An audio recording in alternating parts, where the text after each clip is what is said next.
بسم اللہ الرحمن الرحیم۔ ڈسکور اوریجنل کے معزز ناظرین السلام علیکم۔ اب کس نمبر 325 ملاحظہ فرمائیں۔ تم فاطمہ بنت عبداللہ ہو، غالب نے کہا۔ جولی کا چہرہ مسرت سے دمکنے لگا۔ وہ کون تھی بھائی؟ وہ مجاہدوں کو میدان جنگ میں پانی پلاتی تھی، غالب بولا۔ جیسے تم مجاہدوں کو بلیک کافی پلا رہی ہو، میں نے تائید میں سر ہلایا۔ اس پر اقبال نے نظم لکھی تھی، تم پر میں لکھوں گا، غالب بولا۔ جولی کا چہرہ خوشی سے دمکنے لگا۔ میں نے اس کونے کی طرف دیکھا جہاں سراج کی ماں تھی، وہاں اب کوئی نہیں تھا۔ جولی پھر باہر چلی گئی۔ اسے شیر علی لے گیا ہے، غالب نے میری سوالیہ نظروں کے جواب میں کہا۔ گاڑی میں؟ کہاں لے گیا ہے؟ کہیں نہیں، اسے مائکرو بس میں منتقل کر دیا گیا ہے، غالب نے کہا۔ جلدی سے کافی ختم کرو، پھر ہمیں چلنا ہے۔ کیا بات ہے آخر؟ وہ ٹھیک تو ہے نا؟ میں بہت سے اندیشوں میں گر گیا۔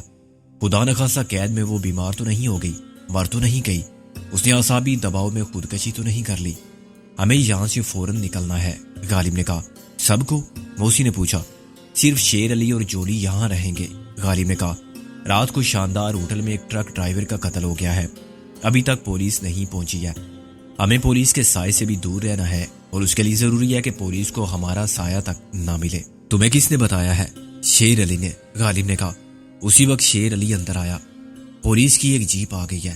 شیر علی کچھ گھبرایا ہوا تھا۔ آپ لوگ جاتے کیوں نہیں؟ تم تو ہم سے بھی زیادہ پریشان ہو شیر علی، میں نے کہا۔ سکندر صاحب، آپ تو سمجھتے ہیں نا ان کی فطرت کو، شیر علی نے روانی میں کہا۔ اصل مجرم کو پکڑنے کے بہانے یہ کسی کو بھی پکڑ سکتے ہیں، اور تفتیش کے بہانے یہاں بھی گھس جائیں تو ان کو روکنے والا کوئی نہیں ہے۔ میں دم بخود بیٹھا ہوا شیر علی کو دیکھ رہا تھا۔ خود محسن اور غالب بھی شیر علی کی بات سن کر سکتے میں آ گئے تھے۔ شیر علی، میں اٹھ کر اس کے سامنے کھڑا ہو گیا۔ تمہیں میرا نام کس نے بتایا؟ جی آپ کا نام؟ وہ حیران ہوا۔ ہاں، تم نے ابھی میرا اصل نام لیا تھا، میں نے کہا۔ میں نے لیا تھا؟ وہ اعتراف جرم کے انداز میں سب کی طرف دیکھتے ہوئے بولا۔ دیکھیے جناب، مجھے اچھی طرح معلوم ہے کہ آپ کون ہیں۔ پہلے مجھے شک ہوا تھا آپ سب کے رویے سے، پھر میں نے معلوم کر لیا۔ میرا تجسس میں مبتلا ہو جانا ایک قدرتی بات تھی، مگر آپ ایک مسلمان، ایک پٹھان اور ایک مرد کی زبان پر بھروسہ رکھے۔ وقت آیا تو آپ دیکھیں گے کہ شیر علی آپ کے ساتھ ہے، آپ کے پیچھے بھی ہے تو پیٹھ میں چورا گھونپنے کے لیے نہیں ہے، آپ کو بچانے کے لیے۔ ویسے تو خدا نے چاہا تو شیر علی آپ سے آگے ہوگا۔ میں نے گہری سانس لی۔ شیر علی، ہم اعتماد کے بہت فریب کھا چکے ہیں، اور تم جانتے ہو کہ سانپ کا ڈسا ہوا رسی سے بھی ڈرتا ہے، مگر اب تم کو سب پتا چل گیا ہے تو ٹھیک ہے، ہم اعتبار کرنے کے سوا کیا کر سکتے ہیں؟ یہ ہم بعد میں پوچھیں گے کہ تم کتنا جانتے ہو ہمارے متعلق، غالب نے کہا۔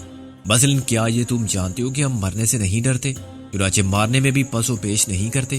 آستین کا سانپ زیادہ خطرناک ہوتا ہے شیر علی، میں نے کہا۔ ہوتا تو ہے، مگر کیا آپ انہیں نہیں پہچانتے؟ شیر علی نے کہا۔ انہی کا سر تو کچل رہے ہیں آپ لوگ۔ ہم لوگ کون؟ تم کس کس کے نام سے واقف ہو؟ اور جو کچھ تمہیں معلوم ہوا ہے کس سے معلوم ہوا ہے؟ غالب نے پوچھا۔ دیکھیے، یہ سب آپ بعد میں بھی پوچھ سکتے ہیں مجھ سے، ابھی تو آپ نکلنے کی فکر کریں۔ یہ نہ ہو کہ وہ خواہ مخواہ ادھر آ جائے، اتنا بڑا ٹریلر سب کو متوجہ کرتا ہے، شیر علی نے کہا۔ اگر ہمارے جانے کے بعد وہ آئے اور تم سے پوچھ گچھ کی تو تم ان سے کیا کہو گے؟ میں نے کہا۔ آپ بتا دیں کیا کہنا ہے، شیر علی نے کہا، یا مجھ پر چھوڑ دیں، میں انہیں مطمئن کر دوں گا۔ ٹھیک ہے، تم جو چاہو کہہ دینا، میں نے کہا۔ فی الحال سرکس وغیرہ کا ذکر مت کرنا۔ چند منٹ بعد میں اور محسن کود کے باہر نکلے۔ ہم سے پہلے غالب جا چکا تھا۔ ہم نے اسے مائکرو بس کے پیچھے جولی سے باتیں کرتے پایا۔ جولی نے ہماری طرف دیکھا اور نہ جانے غالب کی کس بات پر اقرار میں سر ہلایا۔ سڑک کے دوسری جانب پولیس نے اپنے روایتی انداز میں ڈیرا ڈال دیا تھا۔ دو چارپائیوں کے درمیان ایک میز کرسی پر انسپیکٹر یا اسے کم عہدے کا ایک افسر بیٹھ گیا تھا۔ چار پولیس والے اس کے دونوں جانب چارپائیوں پر رائفلیں لیے بیٹھے تھے، اور باقی مجمع قدرے دور ایک نیم دائرے میں کچھ سہما ہوا اور دہشت زدہ سا کھڑا تھا۔ ایک ٹرک باقی چار ٹرکوں سے الگ کھڑا ہوا تھا، اور وہاں بھی دو پولیس والے خاصی بے دلی سے پہرا دینے لگے تھے۔ صاف ظاہر تھا کہ واردات اسی ٹرک کے ڈرائیور کے ساتھ ہوئی تھی، چنانچہ دوسرے ٹرک والوں نے خود ہی اپنے ٹرک جائے واردات سے دور لے جا کر روکے تھے، ورنہ اس سے پہلے وہ ایک ہی قطار میں کھڑے ہوتے جا رہے تھے۔ قتل ٹرک کے اندر ہوا ہے یا باہر؟ میں نے کہا۔ چلتے چلتے شیر علی سے پوچھا۔ اندر ہی جناب، شیر علی نے کہا۔ لاش تو میں نے نہیں دیکھی، کیا تم بھی گئے تھے تفتیش کے لیے؟ موسی نے گاڑی میں بیٹھ کر کہا۔ تفتیش کیا جی، شور ہوا تو سب بھی اکٹھے ہو گئے تھے، میں بھی چلا گیا تھا، شیر علی نے کہا۔ اور کیا معلوم ہوا؟ میں نے کہا۔ کچھ نہیں، ڈرائیور کا نام لے رہے تھے لوگ، ہمارے علاقے کا آدمی تھا، اس لیے میں رک گیا۔ نوشہرہ کے رہنے والا بادشاہ گل تھا، سب جانتے تھے اسے کہ اچھا آدمی ہے۔ اسے کسی نے ٹرک ہی میں مار دیا۔ وہ کچھ لینے گیا تھا، چائے پیتے پیتے جب لوٹ کر نہیں آیا، بہت دیر تک تو کوئی دیکھنے گیا۔ وہ ڈرائیور کیبن میں الٹا پڑا ہوا تھا اور اس کے سینے میں کسی نے ایک برف توڑنے والا نوکیلا سوا گھونپ دیا تھا۔ شیر علی نے کہا، شیر علی کیا ٹرک کا نمبر 2719 ہے؟ میں نے کہا۔ شیر علی چونکا، جی مگر آپ نے کیسے دیکھ لیا؟ میری نظر بہت تیز ہے شیر علی، میں نے ٹرک کی سمت میں دیکھتے ہوئے کہا۔ میں یہاں سے نمبر پڑھ رہا ہوں، وہ ٹرک ہے نا جو الگ کھڑا ہے۔ ظاہر ہے شیر علی کے لیے میری بات پر یقین کرنا دشوار تھا، کیونکہ اتنے فاصلے سے ٹرک کی نمبر پلیٹ تک صاف نظر نہ آتی تھی۔ اب تم ایسا کرو، میں نے کہا، کہ ہماری واپسی تک اس ٹرک کے بارے میں اور ٹرک ڈرائیور کے بارے میں جتنی معلومات حاصل کر سکتے ہو کرو۔ خود کو محفوظ رکھتے ہوئے ضرور حاصل کرو، لیکن خود کو محفوظ رکھنا پہلی شرط ہے، کیونکہ تمہارے ساتھ ہی ہم بھی غیر محفوظ ہونا نہیں چاہتے، موسی نے کہا، اور پھر گاڑی سے سر نکالا۔ یہ غالب کیوں دیر کر رہا ہے؟ بڑی لمبی الوداعی ملاقات ہو گئی۔ میں نے کہا، اتنا جذباتی ہونے کی کیا ضرورت ہے؟ ہم کوئی مریخ پر تو نہیں جا رہے۔ غالب کے گھوڑے، موسی نے اسے آواز دی اور گاڑی اسٹارٹ کر دی۔ ہم جا رہے ہیں، غالب نے جواب میں کہا۔ جاؤ، مگر پھر دوڑ کے گاڑی میں سوار ہو گیا۔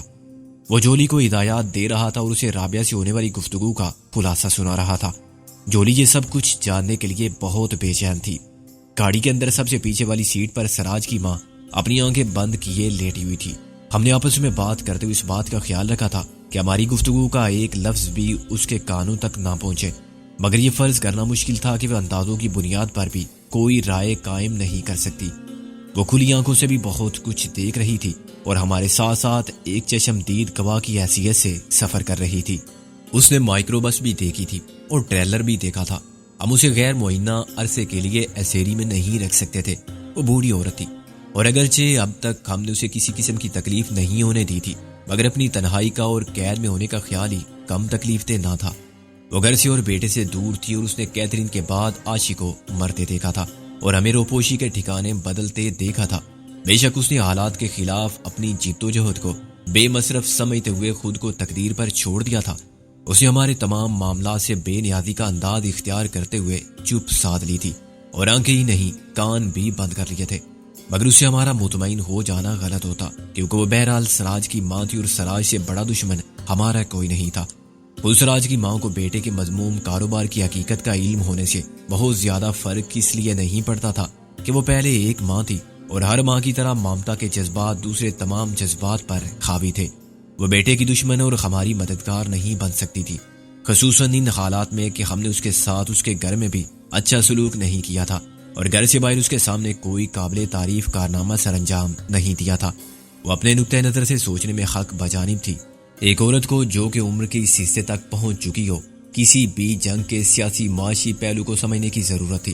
وہ ہر معاملے کو اخلاقی یا مذہبی طریقے پر پرکھ سکتی تھی۔ چنانچہ اس سے پوچھا جاتا تو وہ کہتی کہ اچھا ہم بھی نہیں کر رہے ہیں، اس کا بیٹا بھی برا اور ہم بھی برے، تو طرفدار وہ ہماری ہو۔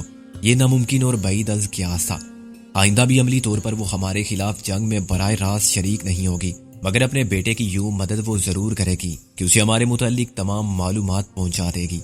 بیٹا خود ایک سینئر پولیس افسر تھا اور تفتیش کے سارے طریقے جانتا تھا۔ وہ ماں سے خود ایسے سوالات کر سکتا تھا جن کے جواب میں وہ بتا سکے کہ ہمارے ساتھ رہ کے اس نے کیا دیکھا اور کیا سنا۔ میں انہی خیالات میں غلطان تھا کہ موسی نے مجھے ٹوکا۔ کیا سوچ رہا ہے؟ میں یہی کہ اب کیا کرنا چاہیے، میں نے چونک کر کہا۔ سراج اور دلاور سے آخری بات کر لینی چاہیے، غارب نے کہا۔ بلا وجہ اس بڑھیا کو ساتھ لیے پھرنا کوئی عقل مندی نہیں ہے۔ ہاں اشی زندہ رہتی تو دلاور سے بھی بات کی جا سکتی تھی، محسن بولا۔ اب تو سراج ہی رہ گیا ہے، وہ ہاتھ پر ہاتھ رکھے نہیں بیٹھا ہوگا۔ اس نے لاہور کا چپا چپا چھان مارا ہوگا، اندر باہر کے سارے راستوں کی ناکہ بندی کی ہوگی، مگر ابھی تک ناکامی اور مایوسی کے سوا اس کے ہاتھ کچھ نہیں آیا ہے۔ وہ سخت جھنجھلاہٹ اور بے بسی کا شکار ہوگا، اور یہی وقت ہے کہ ہم اسے سودا کر لیں، غالب بولا۔ سودا کس کا؟ محسن بولا۔ اب تو صرف ٹیڈی ہی رہ گیا ہے جس کے بارے میں وہ بتا سکتا ہے، میں نے کہا۔ ہاں رابعہ تو نکل گئی تھی، نادور اکرام شیخ کے بارے میں بھی کوئی کچھ نہیں جانتا، محسن بولا، مگر ٹیڈی ان کے قبضے میں تھا، اس کے بارے میں سراج ضرور جانتا ہوگا اگر وہ زندہ ہے۔ وہ زندہ ہے؟ اگر کا کیا سوال؟ میں نے برہمی سے کہا۔ ہاں وہ زندہ ہے، محسن بولا۔ میں بھی اس یقین سے محروم نہیں ہوا، لیکن میں تصویر کے دوسرے رخ سے نظریں نہیں چرا سکتا۔ اگر وہ زندہ ہے تو سیدھی صاف بات یہ ہوگی کہ ٹیڈی کو چھوڑ دو، جس دن وہ ہمارے پاس پہنچ جائے گا اسی دن ہم سراج کی ماں کو گھر پہنچا دیں گے۔ کیا وہ ادھار کرے گا؟ غالب نے پوچھا۔ کیا مطلب؟ میں نے کہا مطلب یہ ہے کہ وہ ٹیڈی کو پہلے چھوڑ دے گا یا چھڑا دے گا، ہمارے وعدے پر وہ اعتبار کر لے گا۔ غالب بولا، اس کے دل میں خیال نہیں آئے گا کہ بعد میں ہم وعدے سے پھر جائیں گے تو وہ ہمارا کچھ نہیں بگاڑ سکے گا۔ مرزا، ایک بات اس جنگ میں کھل کر سامنے آ چکی ہے، اب تک دونوں فریق ایک دوسرے کے متعلق اچھی طرح جان چکے ہیں۔ کیا جان چکے ہیں؟ کہ کون زیادہ طاقتور ہے۔ نہیں، طاقت کا توازن تو ادھر سے ادھر ہوتا رہتا ہے، اور ظاہر ہے ہماری طرح وہ بھی پور امید ہے، اور شکست کا خیال انہیں بھی خوفزدہ نہیں کرتا۔ میں نے کہا لیکن میں بات کر رہا تھا متحارب فریقوں کے مزاج کی، ان کی فطرت اور طریقہ جنگ کی۔ جیسے ہم جانتے ہیں کہ دلاور اینڈ کمپنی جنگ میں انسانیت کے مقام سے کس حد تک نیچے جا سکتے ہیں، ایسے ہی ہم نے جنگ کے کردار سے ثابت کر دیا ہے کہ ہم اخلاقی اقدار کی پامالی میں ایک خاص حد سے آگے نہیں جا سکتے۔ سراج کو ہماری طرف سے یہ اطمینان یقیناً حاصل ہوگا کہ ہم اس کی ماں کے ساتھ نہ بدسلوکی کریں گے اور نہ اس بوڑھی عورت کو اس کے بیٹے کے گناہوں کی سزا دیں گے۔ دشمن ہونے کے باوجود وہ ہمارے بہادر، باضمیر اور بااصول ہونے کا اعتراف کرتا ہے۔ سب کے سامنے نہ صحیح، اپنے آپ سے وہ سچ بولنے پر مجبور ہے۔ وہ جانتا ہے کہ ہم اس کی ماں پر تشدد کر ہی نہیں سکتے، اور اسے قتل کرنے کا تو سوال ہی نہیں ہے۔ ایک نہ ایک دن اس کی ماں واپس آ جائے گی، لیکن اپنی اور ماں کی ذہنی اذیت کا وقفہ کم سے کم کرنے کے لیے وہ ہمارا مطالبہ مان لے گا۔ یہ تو بڑا اچھا ہو اگر وہ ٹیڈی کو واپس کرا دے۔ غالب بولا، چلو پھر پہلے تو یہی معاملہ ختم کریں۔ محسن بولا، وقت کم ہے، ہمیں واپس بھی جانا ہے۔ یہ واپس جانے کی جلدی کیوں؟ ہمیں اس ٹرک ڈرائیور کے قتل سے دلچسپی پیدا ہو گئی ہے۔ میں دستے قاتل کو اس کے لہو کی سرخی سے پہچاننا چاہتا ہوں۔ میں نے کہا۔ محسن بولا، ہاں وہ کیا ہے کہ جو چپ رہے گی زبان خنجر لہو پکارے گا آستین کا۔ پولیس تو بس زبان خنجر کی خاموشی چاہے گی، مگر لہو کی فوگان کیا کہتی ہے یہ ہم جاننا چاہیں گے۔ یہ واردات ایک پس منظر رکھتی ہے۔ سراج سے بات کیسی ہوگی؟ غالب نے کہا، اسی قومی مواصلاتی رابطے پر، ڈائریکٹ ڈائلنگ کے ذریعے۔ میں ہنس پڑا۔ محفوظ طریقہ تو وہی ہے، مگر میں سوچ رہا ہوں کہ انہیں آزمانا چاہیے۔ جو ہمارے مشن کے لیے نیک جذبات کا اظہار کر چکے ہیں وہ عملاً بھی کچھ کر سکتے ہیں یا نہیں۔ ایسے تو بہت سے لوگ ملے ہیں۔ ہاں، ان میں سب سے پہلے ایک ہیئر آرٹسٹ ملا تھا، خلیفہ پنڈت، اور ایک آرمی کا ڈاکٹر تھا، میجر سلطان۔ میں نے کہا، مجھے اور محسن کو واپس جانا ہے۔ یہ بھی ہو سکتا ہے کہ اس ٹرک کے پیچھے جانا پڑے۔ میں پنڈت خلیفہ کے ہاتھوں کی کاریگری کا قائل ہوں، اس کے نقصانات کی تھوڑی بہت تلافی بھی کرنا چاہتا ہوں، اور یہ بھی چاہتا ہوں کہ وہ ہمیں ایک نیا قابل شناخت حلیہ اور چہرہ عطا کرے۔ باجماعت اور ڈپارٹمنٹ آف ڈائریکٹ ڈسپوزل کی گاڑی میں لکشمی چوک جانا کوئی عقل مندی نہیں۔ غالب نے کہا، وہاں تو میں اور محسن جائیں گے۔ میں نے کہا، پہلے تو سراج ہی سے بات کریں گے۔ میرا خیال ہے کہ میں میجر سلطان کے گھر سے فون کروں۔ کیا فائدہ، کال ٹریس ہو جائے گی۔ غالب نے کہا، میجر سلطان خواہ مخواہ ملوث ہو جائے گا۔ محسن نے غالب کی تائید کی۔ اس کا کوئی کیا بگاڑ سکتا ہے؟ میں نے کہا، اس کی پوزیشن بہت محفوظ ہے۔ محفوظ ہے تو اسے غیر محفوظ کرنا ضروری ہے؟ غالب نے کہا، اس کے علاوہ میجر سلطان اس وقت گھر پر نہیں، ڈیوٹی پر ہوگا۔ غالب کی اس بات نے میرے ارادے کو بدل دیا۔ میں مجبور ہو گیا کہ پھر کسی ٹیلی فون پول کو تلاش کروں۔ جب بالآخر ایک پول نظر آیا تو میں نے محسن سے کہا کہ وہ گاڑی آگے لے جائے اور میرا انتظار کرے، لیکن اسے گاڑی غالب کے حوالے کی اور خود میرے ساتھ ہی اتر گیا۔ غالب کی ٹوٹی ہوئی ٹانگ تو جڑ گئی تھی، مگر ڈاکٹر سلامت نے کچھ عرصہ احتیاط کی تاکید کی تھی۔ اسے مائکرو بس کی ڈرائیونگ پر بٹھانا خلاف احتیاط تھا، لیکن ایک خالی سڑک پر 100-200 گز کی ڈرائیونگ میں زیادہ خطرہ نہیں تھا۔ میں کھمبے پر چڑھ گیا اور محسن نیچے کھڑا ہو گیا۔ ابھی میں نے تار جوڑے ہی تھے کہ ایک کوٹھی کے گیٹ سے ایک کار نکلی اور سیدھی ہماری طرف آئی۔ بے اختیار میری نظر اس سلیٹی رنگ کی ٹویوٹا کرونا پر گئی، اور اس کا نمبر دیکھتے ہی ایک لمحے کے لیے میرا دل دھڑکنا بھول گیا۔ یہ وہی گاڑی تھی جو میں نے استاد پیڈرو کے پاس دیکھی تھی، مگر اس وقت گاڑی میں وہ خود نہیں تھا۔ گاڑی کو محسن نے بھی پہچان لیا تھا، اور جب گاڑی اس کے سامنے پہنچ کر رک گئی تو قدرتی طور پر وہ چوکنا ہو گیا، اور کھمبے کے اوپر میں بھی کسی ناخوشگوار صورتحال سے نمٹنے کے لیے تیار ہو گیا۔ گاڑی میں سے گینڈے اور گوریلے کی نسلی صفات رکھنے والا ایک دیوکامت شخص برآمد ہوا۔ وہ 6.5 فٹ قد کے ساتھ 650 پاؤنڈ وزن رکھتا تھا، جو اچھی خاصی دقت کے ساتھ کار سے نکلا تھا۔ اس کے سر پر خشی خشی بال تھے جو بہت ہموار تراشی کی گئی لان کی گھاس کی طرح لگتے تھے۔ اگر میں سر کو بالکل صاف کرا دیتا تو شاید 1-1.5 ماہ بعد میرے سر کی کھیتی بھی ایسے ہی نظر آتی، لیکن اس کے چہرے پر سیاہ و سفید بالوں کی داڑھی بہت پھیلی ہوئی تھی۔ اس نے بند گول گلے کا کرتا اور ٹخنوں سے اوپر ختم ہو جانے والی شلوار پہن رکھی تھی۔ کرتا شلوار دونوں میں کورا لٹھا استعمال ہوا تھا. اس کے کندھے پر ایک دسترخوان نما سبز رومال پڑا ہوا تھا اور وہ چپل پہنے ہوئے تھا. اسے بہت باری برکم شیشوں اور فریم والی اینک بھی لگا رکھی تھی جس کے پیچھے سے اس کی لال لال آنکھیں مجھے گھور رہی تھی. دائیں ہاتھ سے گز بھر کی تسبیح کے موٹے موٹے دانے گھماتے ہوئے اس نے بڑی قرات کے ساتھ کہا, میاں السلام علیکم. ہم ہی کہہ دیتے ہیں, حالانکہ بزرگ ہم ہیں. قبلہ بزرگوار. میں نے کہا, سلام آنے پر فرض ہے خواہ وہ چھوٹا ہو یا بڑا. تاہم السلام علیکم ورحمۃ اللہ وبرکاتہ. محسن نے انہی کے انداز میں قرات کے ساتھ کہا اور مسافے کے لیے ہاتھ بڑھا دیا. بزرگوار کے ماتھے پر ناگواری کی شکنوں کا جال گہرا ہو گیا. ان کی انگلیاں تسبیح کے دانوں کو زیادہ تیزی سے گردش دینے لگی. پوچھنا یہ تھا کہ تم کیا کر رہے ہو؟ ہم ادائیگی فرض کر رہے ہیں. میں نے کہا, اس گول مول جواب کے سوا میں ان سے کیا کہتا. ماشاء اللہ. وہ داڑھی پر ہاتھ پھیر کے بولا. وہ دونوں بھی بڑے فرض شناس تھے اور بے حد خلیق اور خدمت گزار. کون دونوں؟ میں نے کہا, وہی میاں جن کو بدخواہوں کی شکایت پر معطل کر دیا گیا. وہ بولے, سب سے صاحب سلامت رکھتے تھے اور سب کے کام آتے تھے. انشاءاللہ آپ ہمیں بھی ویسا پائیں گے. میں نے اسے ٹالنے کے لیے کہا. اسے میری بات کا غلط مطلب نکالا اور تعریفی انداز میں سر ہلانے لگا. بس میاں یہی ہونا بھی چاہیے. خلق خدا کے ساتھ اس نے سلوک اور بندگان خدا کے ساتھ نیکی, اور جس نے حقوق العباد کو فراموش کیا گویا اس نے مقصد حیات کو فراموش کیا. وہ کیا خوب فرمایا ہے کسی نے کہ درد دل کے واسطے پیدا کیا انسان کو, ورنہ اطاعت کے لیے کچھ کم نہ تھے فرشتے. محسن نے سر ہلا کے کہا, سبحان اللہ. بزرگوار نے کہا, بڑی خوشی ہوئی تم سے مل کے. اللہ نے چاہا تو سب ویسے ہی چلتا رہے گا. جی کیا چلتا رہے گا؟ میں نے کوفت کے ساتھ کہا. وہ تعاون باہمی کا جذبہ. وہ بولے, تم ہمارے کام آؤ گے تو ہم سے فیض پاؤ گے, شکایت کیوں ہو؟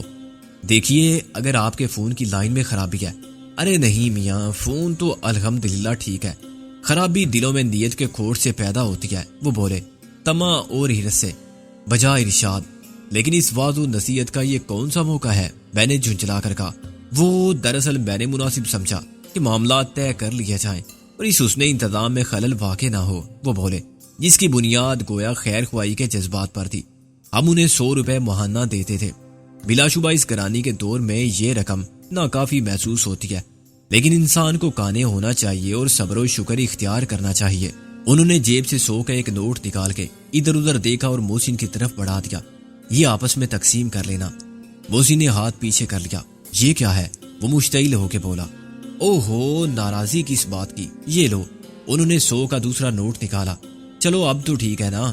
بس یہ خیال رہے کہ آپ کا ٹیلی فون بل اگر لاکھوں میں ہو تو ہزاروں تک محدود رہے, ہزاروں میں ہو تو سینکڑوں میں آئے. محسن نے کہا, ارے بھائی میں نے اوپر سے کہا لے لو, اتنی محبت سے دے رہے ہیں, آپس کی بات ہے. اور پھر میں نے بزرگوار سے معذرت امیز لہجے میں کہا, معاف کیجیے, میں سمجھا لوں گا اسے, آپ بالکل فکر نہ کریں, لیکن ذرا بتا دیں ہمیں اپنے بارے میں, ہم نئے ہیں نا.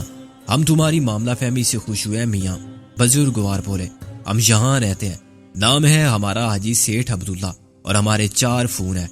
ماشاءاللہ. میں نے کہا, کاروبار کیا ہے آپ کا؟ ہم تو بس عملاً ہر جھنجھٹ سے آزاد ہو گئے ہیں. سارا کاروبار اپنے دونوں لڑکوں کے سپرد کر دیا ہے. امپورٹ ایکسپورٹ کا بزنس ہے. بڑا لڑکا یہاں سے فروٹ, سبزیاں اور مچھلی, انڈے وغیرہ باہر بھیجتا ہے. میں بس نگرانی کرتا ہوں. کیا نام ہے اس کا اور فرم کا؟ محسن نے کہا, غلام رسول. اور فرم کا تو ایک ہی نام ہے, عبداللہ اینڈ سنز لاہوری. دوسرا لڑکا عبدالرب سینٹری کا سامان, ماربل اور مشینری وغیرہ بیچتا ہے, مگر وہ کراچی میں ہے. وہ بولے تو انہوں نے گاڑی کا دروازہ کھول کے گاڑی کے پاکٹ میں سے 2 کارڈ نکالے. یہ لو, اس میں سب کچھ ہے. اسی معاملے میں ہماری مدد کی ضرورت ہو تو بتانا, سب کچھ کر سکتے ہیں ہم. گویا آپ قادر مطلق ہیں.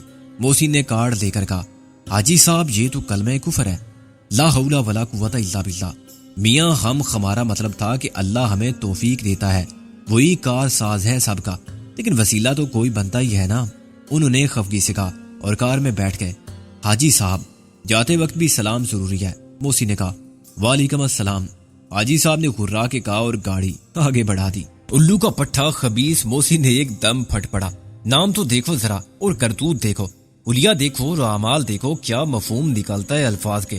حقوق العباد, نیکی, صبر, شکر اور قناعت کا مطلب سمجھا رہا تھا میں. محسن نے 100 کے 2 نوٹوں کو پرزا کر کے پھینک دیا.